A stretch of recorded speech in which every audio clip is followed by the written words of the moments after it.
एक ऐसी दुनिया जहां इंसान की किस्मत उसके जागरण के दिन तय होती थी। जिसे जितना शक्तिशाली प्राचीन जीव मिलता, उसका भविष्य उतना ही उज्जवल होता। लेकिन उसी दुनिया में एक लड़का था, वांग बाटियन। बचपन में उसके माता पिता की मौत हो चुकी थी। उसके सिर पर 30 लाख युआन का कर्ज था और पूरे स्कूल में उसे सबसे कमजोर छात्र माना जाता था। आज उसका जागरण दिवस था। सभी छात्रों के अंडों से शक्तिशाली जीव निकल रहे थे। किसी को अग्नि भेड़िया मिला, किसी को विशाल बाज और किसी को दुर्लभ युद्ध पशु। लेकिन जब वांग बाटियन की बारी आई तो उसके सामने रखा पत्थर जैसा अंडा बिल्कुल शांत रहा। कुछ मिनट बीत गए, फिर 10 मिनट, लेकिन अंडे में कोई हलचल नहीं हुई। जज ने ठंडी आवाज में कहा, यह एक मृत अंडा है। पूरा मैदान हंसी से गूंज उठा। देखो, इसे तो मरा हुआ अंडा मिला है।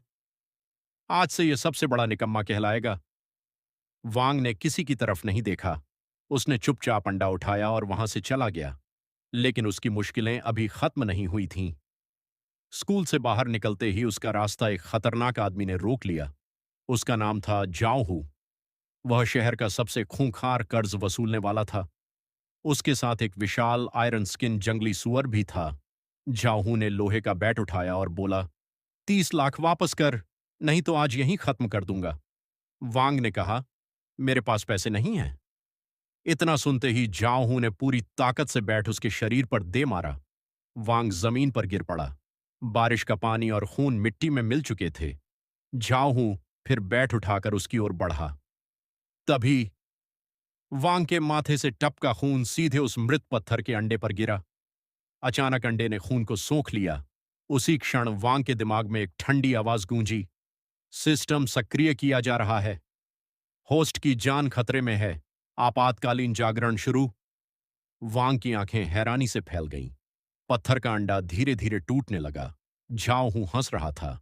उसे लगा अब कोई चमत्कार नहीं हो सकता। लेकिन अगले ही पल अंडे से एक छोटा सा काला लाल मच्छर बाहर निकला। झाओ हूं जोर से हंसा। हाँ हाँ, यही है तुम्हारा जागृत जीव, एक मच्छर। उसे नहीं पता था कि यही छोटा सा मच्छर उसकी मौत बनने वाला था। सिस्टम बोला, जीव का नाम मिंग है। विशेष क्षमता, रक्षा की अनदेखी और घातक विष। वांग ने मन ही मन आदेश दिया, हमला करो। अगले ही पल मच्छर बिजली की रफ्तार से उड़कर सीधे जंगली सुअर के कान में घुस गया। कुछ सेकंड तक सब शांत रहा। फिर अचानक वह विशाल जानवर दर्द से तड़पने लगा। उसकी आंखें लाल हो गईं। वह पागलों की तरह इधर उधर भागने लगा। 3 सेकंड बाद वह जमीन पर गिर पड़ा। उसके मुंह से काला खून बहने लगा। इतने शक्तिशाली दैत्य की मौत सिर्फ एक छोटे से मच्छर के कारण हो चुकी थी। झाओ हूं के हाथ कांपने लगे। यह यह कैसे हो सकता है? वांग धीरे धीरे खड़ा हुआ। उसकी उंगली पर वही छोटा मच्छर बैठा था। वांग मुस्कुराया और बोला, कभी कभी सबसे छोटा हथियार सबसे खतरनाक होता है। झाओहू गुस्से में उसकी ओर दौड़ा, लेकिन इस बार मच्छर सीधे उसकी गर्दन तक पहुंच गया। कुछ ही सेकंड में जहर पूरे शरीर में फैल गया। झाओहू घुटनों के बल गिर पड़ा। उसकी सांस रुक गई। सिस्टम फिर बोला, दुश्मन समाप्त। इवोल्यूशन पॉइंट्स प्राप्त हुए। वांग ने पहली बार महसूस किया कि उसकी जिंदगी बदल चुकी है।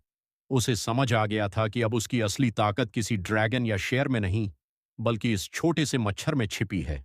और यही उसकी महान यात्रा की शुरुआत थी।